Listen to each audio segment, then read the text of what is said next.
Well, hello and welcome to Insight with Political Tours and Beyond the Headlines. Russia's failure to achieve a quick win in Ukraine has left China in a quandary. At the outset, Beijing hoped for a divided West and a weakened Russia, a win-win for China either way. But the war's progression has changed that calculation, and it's having damaging economic consequences. So how is China handling it? And more specifically, how is Xi Jinping handling it? Joining us, we have Dr. Olivia Cheung. Olivia works at the School of Oriental and African Studies alongside Steve Tsang, who's unable to join us this evening. She's working with Professor Tsang on the project, The Political Thought of Xi Jinping. She's also writing her own book on factionalism, ideology in Chinese politics from Mao Zedong through to Xi Jinping. So uniquely and brilliantly qualified to have this discussion with us. Hello and welcome, Olivia. Hello, nice to join you today, Nicholas. Thank you very much indeed.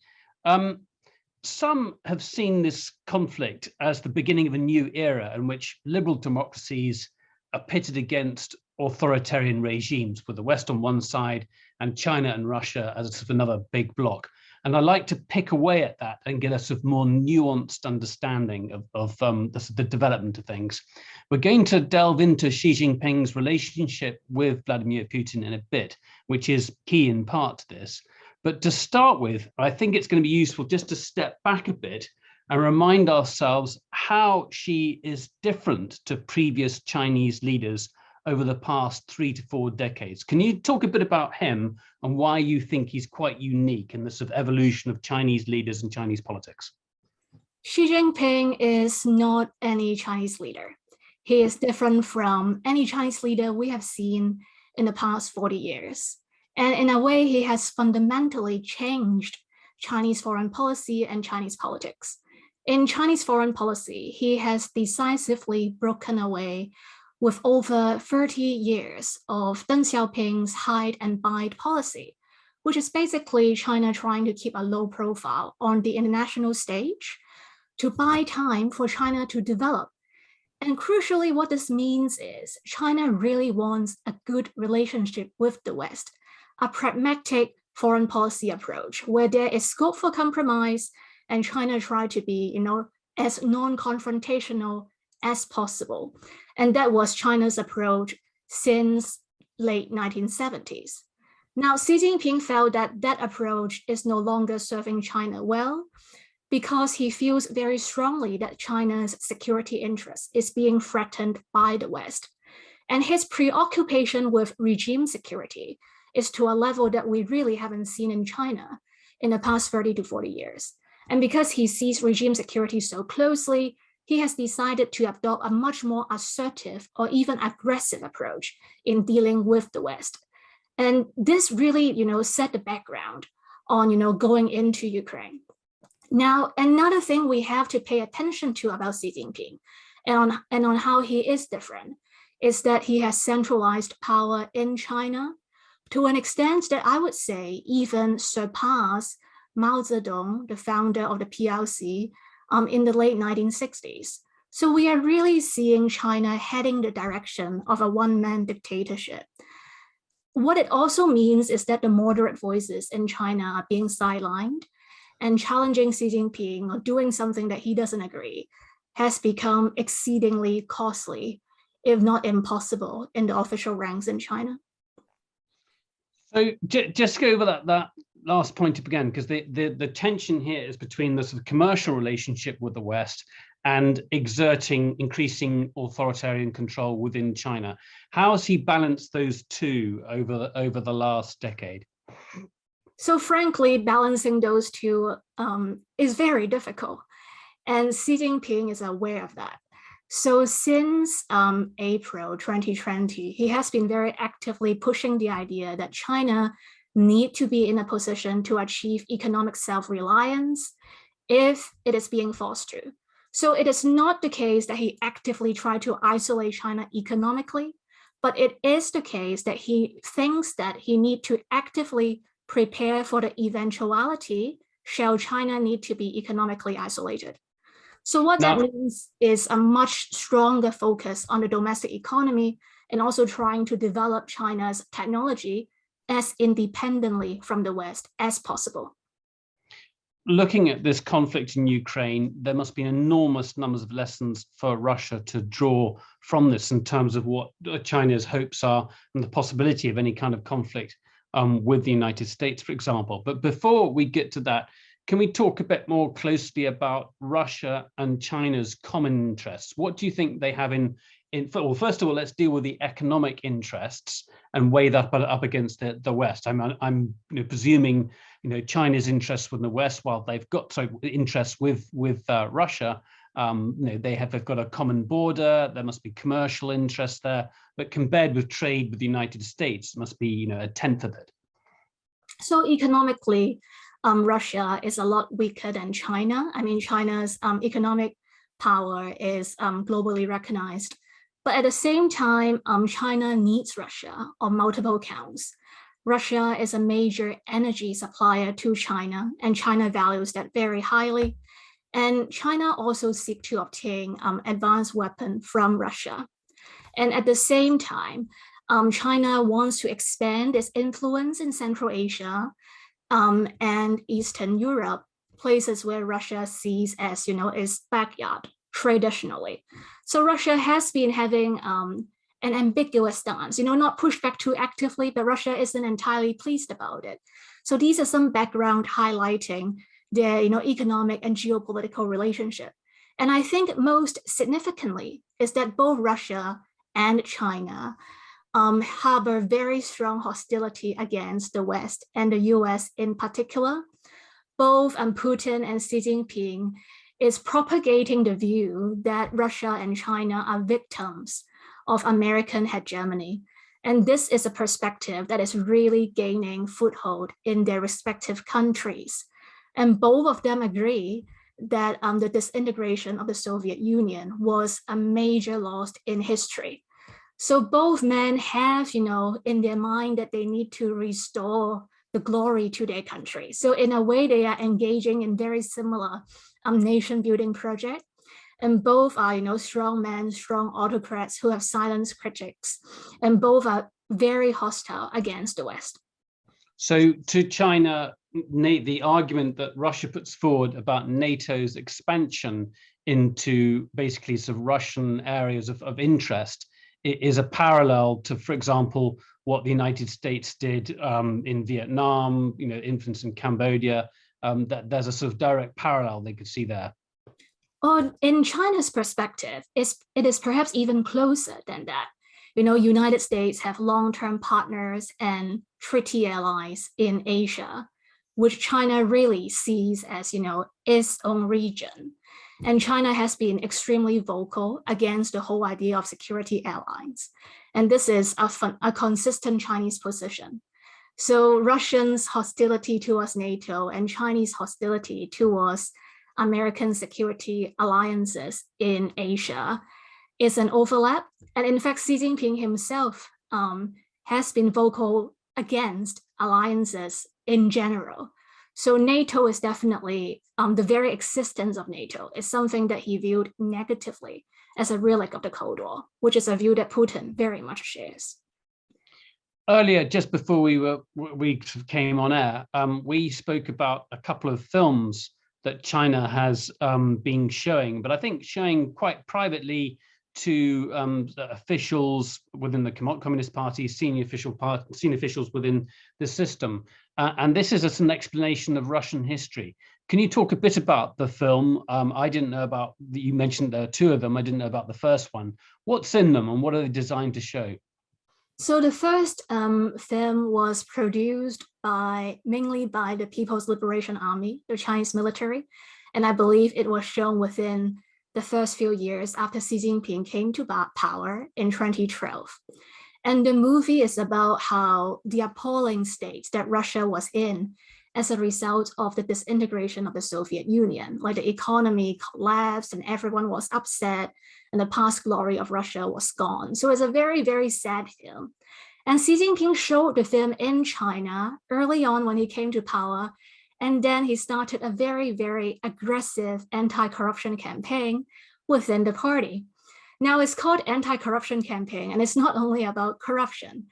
It's mostly about cultivating political loyalty to Xi himself. because political disloyalty is the worst form of corruption.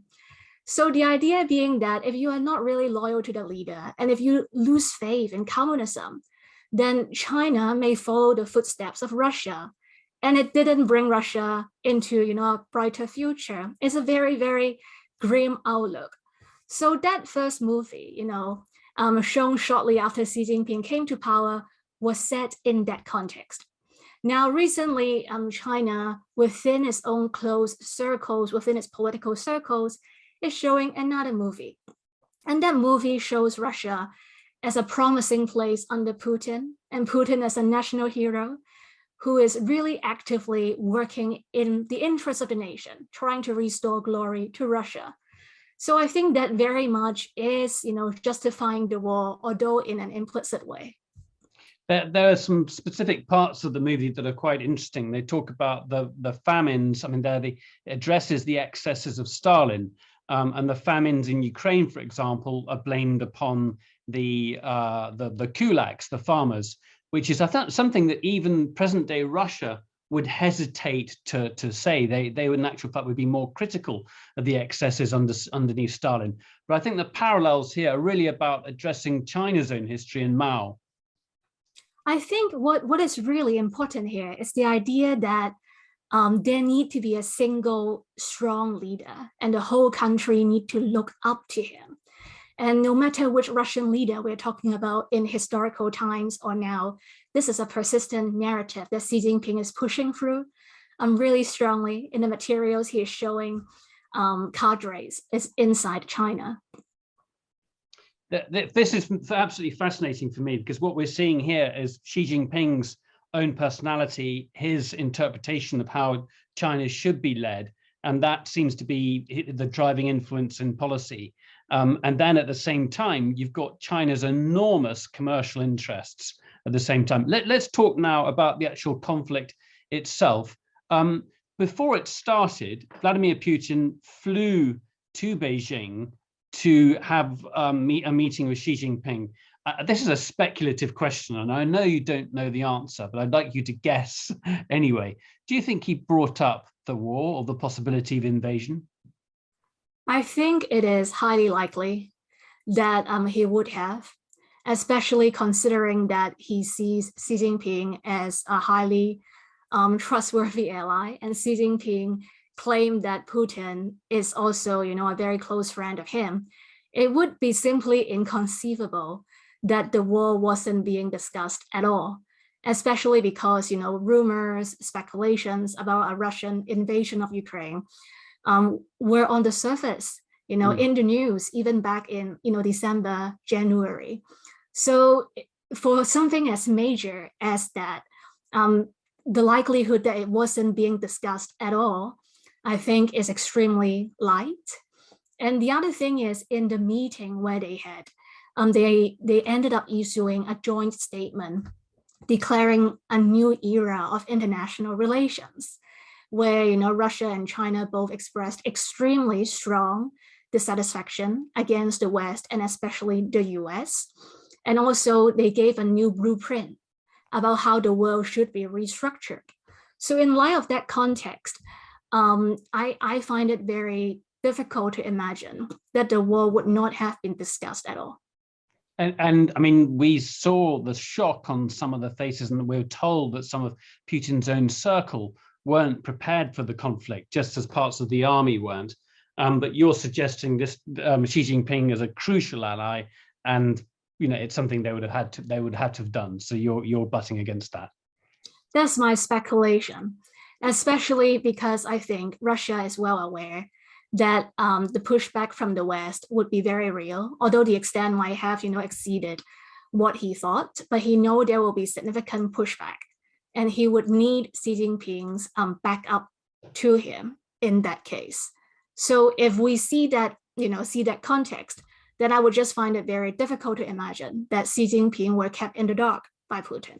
Okay. Let's get to the conflict itself. We've got some questions coming in, which is fantastic. I'll turn to those questions in about sort of five or 10 minutes time. But please do, everyone, write your questions in the Q&A box so we can put them to Olivia. Let's address the actual conflict itself. What do you think China's expectations were at the outset? If we go back to February, let's presume that they've had those conversations. What do you think Xi Jinping's hopes and expectations and judgment was at that time? I could see Xi Jinping trying to convince Putin that this may not be the best idea should he go ahead, because I don't think it is in Xi Jinping or China's interest for the Ukrainian war to go ahead for straightforward reasons. First of all, China does value Ukraine as an economic partner. Ukraine is a major supplier of some agricultural products to China. And Xi Jinping also personally oversaw a friendship treaty with Ukraine when he first came to power. So I don't think he doesn't care about maintaining good ties with Ukraine. It is in China's interest. Now, one thing I read was that Ukraine helped to reverse engineer the S-27, which is a jet fighter for China, and it also actually helped build one of the first aircraft carriers. I mean, that was a close military relationship too. And I think we also need to consider how China positioned itself as a champion of developing countries. And Ukraine fit into that profile. China said it stands up for developing countries. It is the largest developing country, and hence it is, the natural leader of that bloc. So, like letting Ukraine be invaded, tacitly allowing it to happen is not in China's interest. I mean, China also repeatedly said that it defends and respects sovereignty of individual countries, and China clearly acknowledges that Ukraine is a sovereign state. So you defend sovereignty, but then you do it rhetorically, so it doesn't put China in a very good position. And if there's an outbreak of the war, and that would lead to uncertainty, and if the West pushes back too hard, which we currently are seeing from China's perspective, it would lead to further deterioration of conflict between China and the West. And this is not what China wants. So I can see Xi Jinping telling Putin, look, I don't think this is in your best interest. And I can see reasons why you may not want to do this. But, if you are doing it, then, you have our back.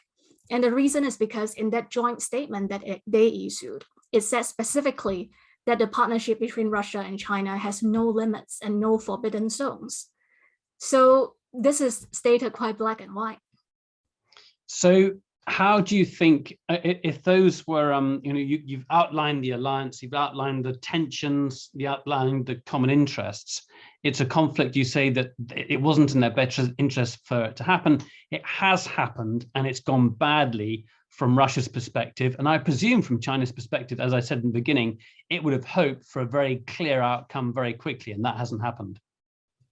I don't think, in a sense, you're right.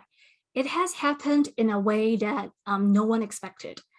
Like Russia didn't expect this to drag on for so long.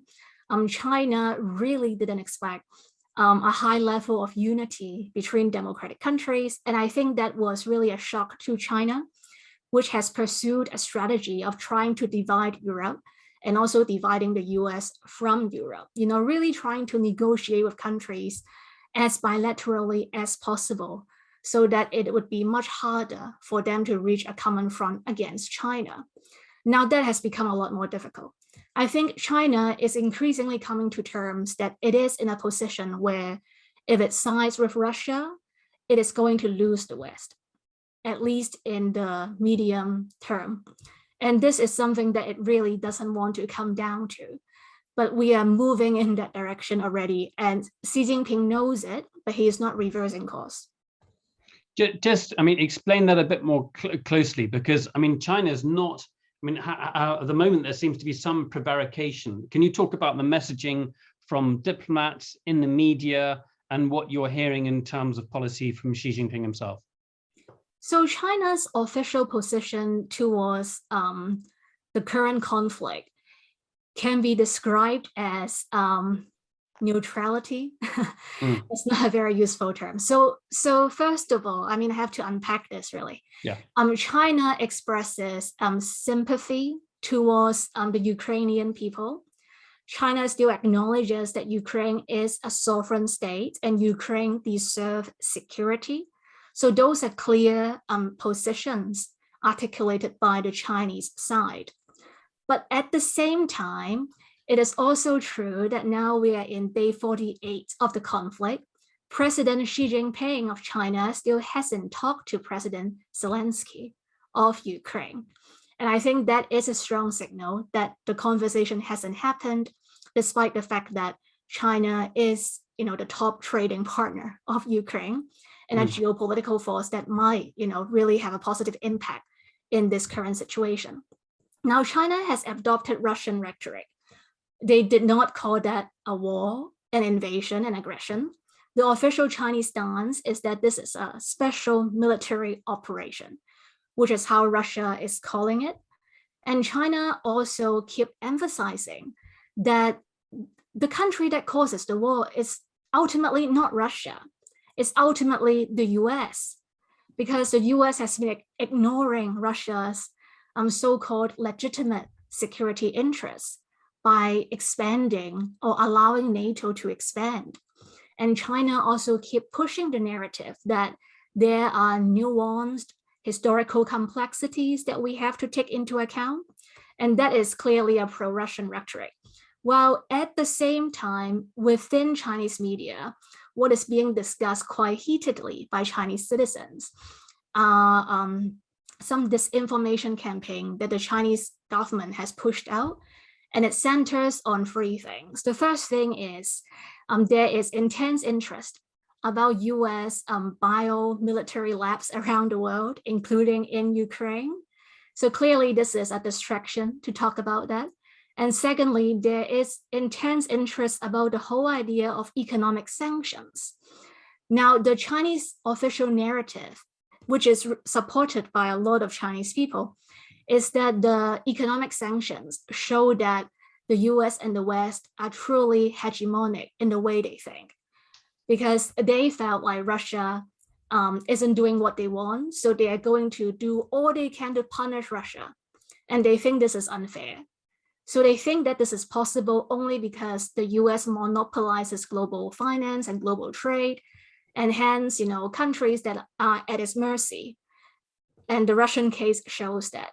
And the third narrative that is being pushed really hard in China is that ultimately the US is trying to use the current conflict to put pressure on China with the ulterior motive of trying to contain China's rise or taking over US leadership.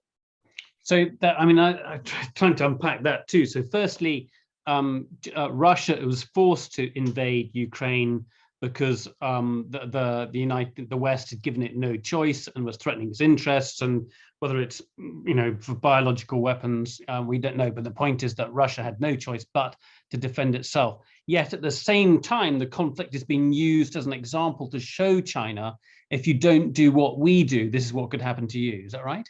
I think you're right. But for the first narrative, it is not so much pushing that Russia has no choice, but it's pushing the narrative that Russia is being put into the current position because the US has been allowing NATO to expand despite Russian opposition. So the narrative being that this is a conflict that could have well been avoided if the US has acted differently. Another point that the official Chinese narrative is pushing is that the West and the US are never sincere about a ceasefire. Because if they were, they would not have supplied weapons to Ukraine. Yeah. Let's take some questions now. I've got Graham Fry there first, and then I'm going to ask a question on behalf of Maureen O'Mara. Go ahead, Graham. You got your microphone open, Graham? So Graham's question, I think we've got a problem with Graham's microphone. No, I think I'm okay now. Can you yeah, there we go. Go ahead, Graham. Go ahead. Okay, Olivia, I lived in Taiwan during the 1980s and worked there. And the country was, shall I say, healthily paranoid about invasion from mainland China. And things have moved, and the times have been back since. The fear has sort of seemed, in my view, has seemed to have subsided. But do you think that Xi Jinping sees his legacy has taken Taiwan back into the fold, despite all the problems that were caused worldwide. I mean, I'm on record as saying that there was no way Russia would invade Ukraine because of all the difficulty that would. So I hesitate in any way whatsoever to predict anything. But I wondered what your view was that because this is clearly a huge issue, especially considering the defense compacts like NATO that are happening in the Far East. Yeah, thank you for that question. I think Xi Jinping's commitment for China to formally obtain control over Taiwan is an absolute commitment that he would not back down. He has made it very clear that the unification of the country, which means Taiwan becoming a part of the PRC formally, is as important as the rejuvenation of the Chinese nation, also called the China Dream. So by putting these two things on par with each other, he has made it very clear that recovering Taiwan is something that he is very, very serious about. And also implicitly, he is saying that he would not leave it, the latest he would leave it would be 2050, which is the due date he has published for rejuvenating the Chinese nation back in 2017. Now, I think something that Xi Jinping perhaps wasn't expecting was that Western countries have really trying to strengthen their security cooperation and their coordination in the Indo-Pacific region as the current event in Ukraine unfolded. So initially, there were sentiments within China and Taiwan suggesting that, look, the West is not intervening in the Ukrainian crisis militarily. They would send in weapons, they would impose economic sanctions, but this is how far they would go. They would not go a step further because they would not want to antagonize Russia. They are afraid about, starting a third world war. So does it mean that, in the case of the Taiwan-China potential, military confrontation, China would basically be given a free hand because the West would have very similar calculation. China is a nuclear power. They do not want to have a direct, confrontation with China. So that thinking, I think, emboldened some nationalists in China and also caused, quite significant anxiety in Taiwan. But what we have seen in the past few weeks is that the US has really strengthened its security arrangement in the Indo-Pacific region. So there is the trilateral security pact between Australia, the US, and UK, and they have expanded the scope of their military and intelligence cooperation in just the past few weeks. And clearly, the Ukrainian conflict was a major, catalyst for that. And we also see, the former Japanese Prime Minister, Shinzo Abe, openly saying that the time is now for the US to completely change, its longstanding Taiwan policy, which is essentially a policy of strategic ambiguity, and saying that the US would help Taiwan defend itself, but never, explicitly saying or denying that the US would militarily intervene should China attack Taiwan. So US never clearly committed to protect Taiwan militarily in such an eventuality. And Shinzo Abe is saying that now you really should, because if not, we might end up having, the same situation that we see in Ukraine, because, Russia thought it could mess with Ukraine without consequences or severe consequences. So it went into Ukraine. And now if you have to deter China sufficiently for a possible invasion of Taiwan, which Xi Jinping really hasn't ruled out, then you should have much clearer and robust deterrence and much stronger signaling.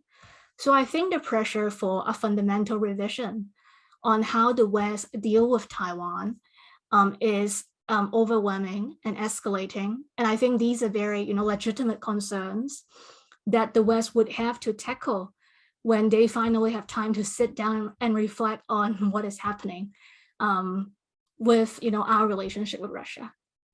Olivia, I think I've dropped out there, but I remember our conversation with Steve Tsang, in which I think Xi Jinping, he mentioned that Xi Jinping had said that this was reunification was a goal by 2030. I'm not sure, maybe you said that already. So Xi Jinping has formally committed to basically 2050. And 2050 would be the deadline for the China dream of national unification, of national rejuvenation, of which unification is a part of rejuvenation. And Xi Jinping has said, 2035 would be, the midway point for achieving the China dream. And by 2035, major progress would have to be made. So if you judge it using, his own language, then it would suggest that he wants to see some major progress in the direction of reunification by 2035, but the ultimate deadline he has is 2050. Now, having said that, I'm very well aware that increasingly world leaders, in the West who have expressed a clear opinion on the Taiwan issue think that, 2050 is unrealistic and Xi Jinping is going to move way quicker. We heard about 2025, 2030, and even, somewhere in the middle, like we're going to see a conflict in Taiwan way sooner. And I think it cannot be ruled out. I mean, those possibilities, and that really is ultimately a matter of China's own planning and timing. But like the idea that they have a clear ambition of taking Taiwan and that they would do it at all costs, I think is extremely clearly signaled. Somebody else quoted Barack Obama as saying, don't do stupid shit. And invading Taiwan would be doing stupid shit. I like that quote, forgive me. But at the same time, there's a twin track approach here. One is that you need to wean China off its dependence upon trade with the United States, trade with the West, and at the same time being militarily proficient to defend itself, but also proficient to actually be far more assertive in its near abroad. Well, so Xi Jinping's answer to your, comment there would be, this is exactly why we need one strong leader without term limit, because these are very difficult situations we are navigating. And they are all very real situations that China have to face for a long time. And I think what is really quite significant was that back in 2019, in one of Xi Jinping's speeches at, the Central Party School, when he was talking to a cohort of, up and coming, high flying party officials, he was telling them that the risks and the challenges against Chinese rejuvenation are enormous, and they are going to stay with us and keep getting worse all the way until 2050. So how should we respond to that? Our response should be, we harden our bones and we take out our sword and we struggle, because we as communists need to show that we are not spineless. So he is talking figuratively. He's not asking officials to, all go out to war. But what he is saying is the time is really not for concession anymore. Even though China would be in a difficult position because of its tension with the West, it shouldn't back down because it is a matter of national honor and regime security. And this is a message that he keeps, reinforcing to officials in China. And not following that is simply not an option when you have a strong leader who take, anti-corruption, / political loyalty extremely seriously and personally would go to enforce those. So from that point of view, looking at Vladimir Putin's example actually might be very worrying. I mean, okay, he's invaded another country and it's going very badly for him, but Vladimir Putin looks potentially quite fragile. Am I wrong in presenting that from the Chinese viewpoint? I think the Chinese official narrative give a lot of respect to Putin. I mean, I think for reasons we have already discussed, because Putin's relationship is something that Xi Jinping personally has cultivated and invested in. And hence Putin is being portrayed very much as a victim of the West's aggression, but at the same time, a visionary leader who is actually principled, like Xi Jinping himself, and who would not bow down to the West, unfair demand. And I think ultimately, to put it in, an even wider perspective, is that Xi Jinping and Putin are really trying to change the world order in a way that would make the world safe for autocracies. I mean, both are leaders that ultimately are about preserving their own power monopoly and their regime. And this is something that they are much more invested in than their country's own interest. I mean, what Putin is doing is really bad for Russian economy, for Russia's status, on how, we as people from other countries look at Russia. And you can say similar things about, what Xi Jinping is doing, or what he might potentially do, if he continue adopting a very confrontational and assertive stance. And I think, there's a lot of speculation here, and I'm judging a lot based on my current understanding of Chinese politics or how things has happened under Xi Jinping. But to be fair, so far, there has not been evidence of major Chinese economic and military support to Russia for Russian participation in the war. I mean, there were a lot of US and Western intelligence suggesting that China will or may have already been providing that sort of support, but we have not yet seen major evidence of that sort of support in a major scale emerging. So I think that is something that we also need to take into account, which is China knows that it is in a delicate position. Xi Jinping personally is committed to supporting Putin, but at the same time, it does want to manage its relationship with the West under the parameters that we have discussed. That question addresses in part what Hookie Walker was just about to ask, but let's take your question, Hookie, anyway, and I've got a follow-up to it. Go ahead, Hookie Walker. Yeah, my question was this, that in that immensely lengthy public agreement between Russia and China, the scope for agreement between the two was stated to be, quote, unlimited, unquote. But in fact, there must be some limits, leaving aside Ukraine. What are those limits? Are they to do with the border, or are they to do with the economy, or what are they to do with? So I think the official Chinese position is that China would always abide by the UN Charter. So the official Chinese position would be, although they didn't put it that way, but really the UN Charter would be the limit. And the UN Charter obviously would include things like sovereignty of countries should be respected. But in the case of what we are seeing now, clearly Ukraine's sovereignty is not being respected. And China has decided to, tacitly turn a blind eye to that, by implicitly siding with Russia, although not in a very obvious way. So you do raise a very good question, then what exactly are the limit? Is it really no limit? Now, I think the real hard limit is that China and Xi Jinping would not allow any form of cooperation that Xi Jinping personally thinks is going to undermine regime security or his security. So if Xi Jinping is in the judgment that supporting Russia in a particular situation would backfire so much that he himself would have to step down, then that would not be done. So I think then it puts us into a really interesting framework into looking at, so what China may or may not do to support Russia and in what form. So for example, what kind of an economic rescue plan that China might put forward would lead to backlash from the West that might be so intense, so overwhelming that Xi Jinping thinks this is something I cannot bear, because there would be a huge outcry in my country. And, my officials would think that I am basically a lunatic. So this is, out of my books. But then we ultimately are looking at Xi Jinping's own personal judgment on that. And I think there would be, objectively analyzing. He is already not taking a very logical position in approaching the crisis.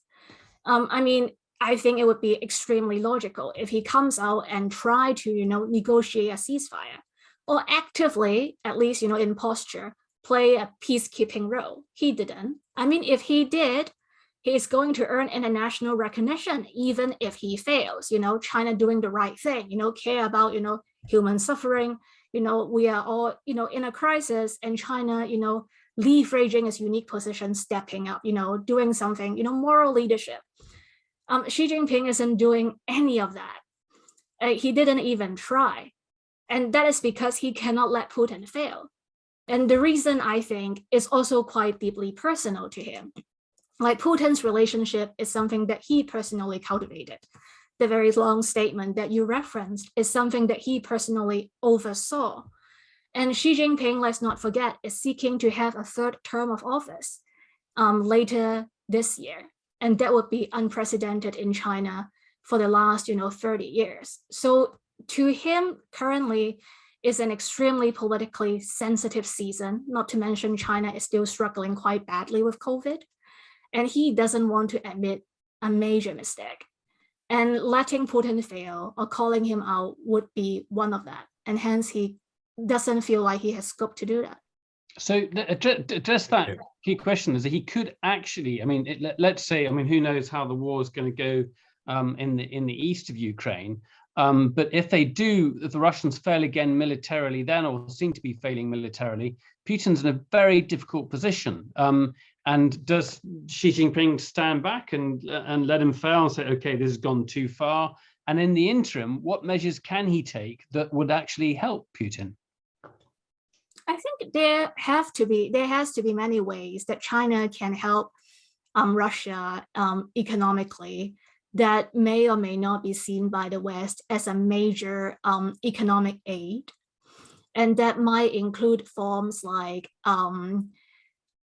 different payments to Russia in buying Russian imports, and also in delaying Russian loan payment, or paying Russia more money, or even stuff on foreign exchange. So there are many, I think there are many scope of things that China can do. And perhaps a crazy idea is even to, go through different Chinese companies that are currently having business interests in Russia. Are they currently keeping up with those, contracts? Are they pulling out? Does Xi Jinping or the Chinese bureaucracy, have directives on these companies that have direct business dealings with Russia on what they should or should not do? If they collectively pull out, what does it mean to Russia? If they do not, is it a form of support? So I think there are many things that can be quite subtle and not easily detected, but nonetheless would be a major form of help when we all add it up together. And I think ultimately we have to know that it's not that difficult for China to help Russia economically. The size of the Russian economy is comparable to one Chinese province. So what China, do or not do, we are talking about much broader calculations than, simply whether China is able to. And I guess ultimately, Olivia, really Vladimir Putin's fate really isn't in Xi Jinping's hands. It's really in Ukraine. And so to a large degree, it's out of his control anyway. I think that is true in a way, like, yes, but at the same time, the backing from Xi Jinping also increases Russian self-confidence, or Putin's self-confidence. And also, I think, would be an important reason that would take him away from the negotiating table, or, to commit something that is actually more serious or sincere. Yeah, okay, excellent. Let's take some more questions. I've got a question from Maureen O'Mara, who's not coming on her microphone, but I'll ask the question for her. She says that she's read that there are some 60,000 Chinese people in Ukraine. Is that true? And does that have any impact on Chinese views of the conflict? I think initially there was a lot of confusion about the Chinese government's official approach to Chinese students. There are quite a number who are studying in Ukraine. Initially what happened was because China didn't acknowledge that things were that bad. At the very beginning, never called it an invasion. And hence the Chinese government also, to my understanding, did not, go into these, stranded Chinese citizens' rescue. And so those people did feel being left behind. but the situation has changed. And I think one interesting thing that I noticed is in one of the conversation between the Chinese foreign diplomat with their Ukrainian counterpart is that they thank them for protecting Chinese nationals in Ukraine. So that is a positive, sideline that we see in China's approach to Ukraine. Right. Let's take another question from Victoria Barkley. Go ahead, Victoria. Yes, at some point very early on in the conflict, there was some talk about the possibility of China playing a diplomatic role, perhaps offering a bridge for Putin. Is that pretty well abandoned now? What was it ever? We were talking about this just now, but what is the latest thinking on it? I'm a bit behind. Sorry. No, don't worry, Victoria. So if I understand your question correctly, is what potential do we see of China playing the role of a bridge, in resolving the conflict? And I think what we were discussing like just now, and a more general point to think about, is ultimately the foreign policy making calculus that Xi Jinping works with is domestic centric. He would do something that he genuinely feels is going to be conducive directly to his own security, the Chinese Communist Party's security, and China's interests and values as he sees it. I mean, that would suggest that if we are looking at something that he doesn't think hit these boxes, there is actually not much incentive for him to go in to do big, even if objectively we think it makes sense. Objectively we think this is going to make China look really cool on the international stage. And China's doing something that is really helpful for regional and global security. And China's avoiding, further deterioration of relationship with the West. So from the country's interest, it makes sense. But from Xi Jinping's interest, he would not do it because he cannot allow to look like he actively facilitate Putin to fail when he invested so heavily in that relationship. So I think that makes China quite different in a sense that what we think, typical realist thinking doesn't really apply. I mean, Xi Jinping's worldview and his own take on what regime security means really filters his perspective. This has been really, really informative. Thank you very much. I'm going to sort of segue, move away from Ukraine, and I do want to, we've got about just under 10 minutes to go. I want to talk about COVID and Xi Jinping, the pandemic, China, Hong Kong, particularly praised earlier on. I can think of Singapore too, for early actions on dealing with the pandemic and clamping down and being seen as very successful. But now here we are as other countries are opening up, and the pandemic is, in terms of taking lives in countries like the United States and the European Union, the impact is relatively minimal. We are being seen to come out of the pandemic. Yet Shanghai yesterday closed down. That's going to have an enormous effect on economies around the world, and surely must be having a big effect within China. And that must be a real problem for him too. I think we are really getting at the contradictions in Chinese policy making. And I think you pointed it out really, really well. In a way, Xi Jinping cared a lot about stability, his image, preoccupation really about security. But yet a lot of the things that he does from a very objective perspective, we might think, it is compromising security. It is counterproductive.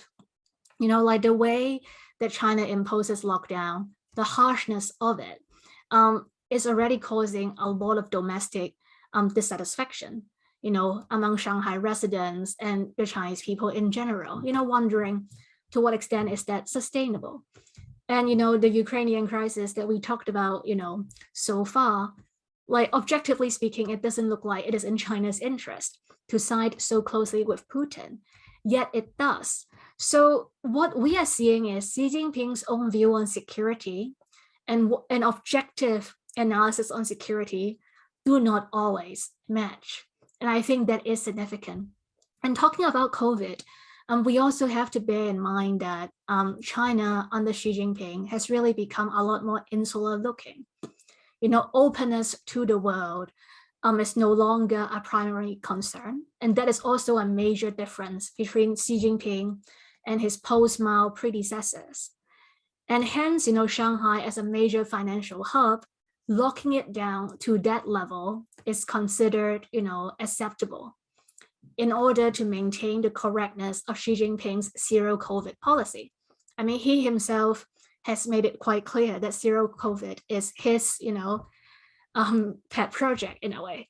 So, not moving away from that too drastically, I think is important for saving his image as well. Although having said that, I think there has been some relaxation in Shanghai as of today, but officials at the same time still stick with the zero COVID policy, or as they call that, a dynamic zero COVID policy. But I struggle to see how dynamic it is. At what point does that kind of thing become problematic? We know that social media is incredibly well controlled. The internet is incredibly well controlled. And also there is, because of the enormous economic wealth that has been delivered to people across China over the past 2-3 decades, there's a sort of consensus, there's nationalism as well. But at what point does that become problematic, do you think? If you're thinking of clampdowns, at what point do people say, hang on a second, this is not tolerable? I think that exactly because of all those contradictions, and especially in COVID, when they become so personal to an average citizen, not only, a political dissident, just going about your life and having that so severely affected for, such a long time with the uncertainty and inconvenience, that could, like rational thinking, lead to a rethinking of how committed they are to the regime, or, how correct or wise the regime is. And I think it's exactly because of that Xi Jinping focuses so much on doubling down on a party-centric nationalism in China. So the nationalism campaign in China under Xi Jinping is to an extent that we haven't seen since shortly after 1989, the Tiananmen Square crisis, where the military opened fire at civilians to calm down on pro-democracy protest. So after that, there was a major nationalistic campaign to rally people's hearts and minds to the party. And that was in the early 1990s. And under Xi Jinping, now we see a major nationalistic campaign again.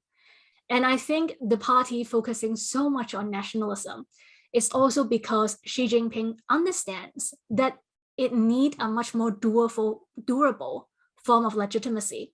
Economic growth is unreliable. You have COVID and China's own economic situation. In some ways, China's economy is losing its drive. The demography isn't in its favor. The low-hanging fruits are all picked and so on. And economic openness is, no longer as rosy as before. And the Chinese Communist Party's performance, as we can see, can be haphazard. The COVID case is a major example. Initially at the pandemic, China came out as a winner, like doing so much better than the whole world, much lower fatality, much lower infection, opening up when the West is locking down and supplying, personal protective equipment to different countries. But now we are talking about a very different state where the West seemed to have come out and China is struggling very badly. So regime performance, governance performance is not always reliable. So in a situation like that, you need something a lot more doable that can hold the people to the party. And hence nationalism is so important. And I think it brings me to the project that I am currently working on the political thought of Xi Jinping. And a large part of it is really on nationalism, why the party is trustworthy. Why should the people believe in the party? Why should the people have faith that socialism would ultimately triumph and is already winning? So all these are highly nationalistic, and I think they are really important to cement Xi's personal authority, especially in a situation like what we see now, where there are so many things that can go wrong, all happening at the same time in domestic and international fronts.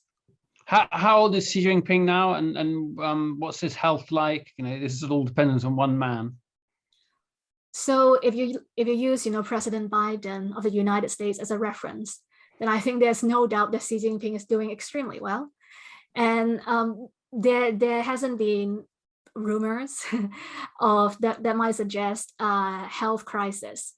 So preventing unforeseen circumstances, Xi Jinping would stay on power for as long as he possibly can, and that would suggest that the logic of prioritizing regime security above everything else would be a logic that would stay in Chinese foreign policy making for the time being. I'm going to raise another sort of question that you're not going to have direct answer to, but it's an interesting one nevertheless.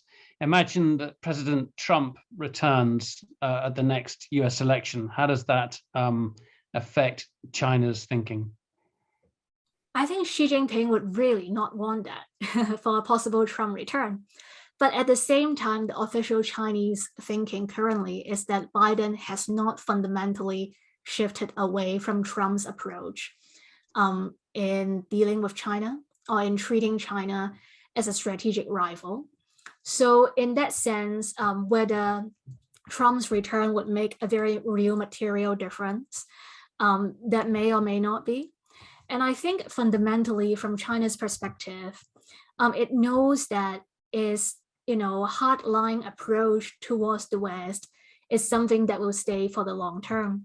And in fact, recently a Chinese diplomat simply said openly, our approach, our style has changed. And you have to, adjust and accept that. We are no longer, doing diplomacy in the style we used to. So a return of Trump, and if his policy towards China is more hardline, that would simply reinforce that Xi Jinping's more assertive approach is in fact correct. But I think what is important to notice is even under Trump, the US foreign policy towards China is really quite inconsistent. You have different, Trump administration officials saying different things, quite different things about how to deal with China at the same time. And quite often their rhetoric is quite conflicting. Are we competing with China? Are we cooperating with China? On what ground? And so on. So they would send very mixed messaging at the same time. While under Biden, I think you see a lot more coherence, like not complete coherence, but like definitely significantly more. So if you put it in that perspective, then the Trump administration actually provide more lobbying points for Chinese diplomats to enter simply because they are so disjointed, while the Biden administration exhibit a lot more coherence in the approach they are dealing with China. Olivia, this has been outstanding. I've really enjoyed it. There's so many sort of different aspects I hadn't thought about, and a sort of much more nuanced approach to things, and also a greater appreciation of Xi Jinping. I don't know if appreciation is, perhaps understanding of Xi Jinping is the word to use. Thank you very much indeed for your time. Thank you for having me.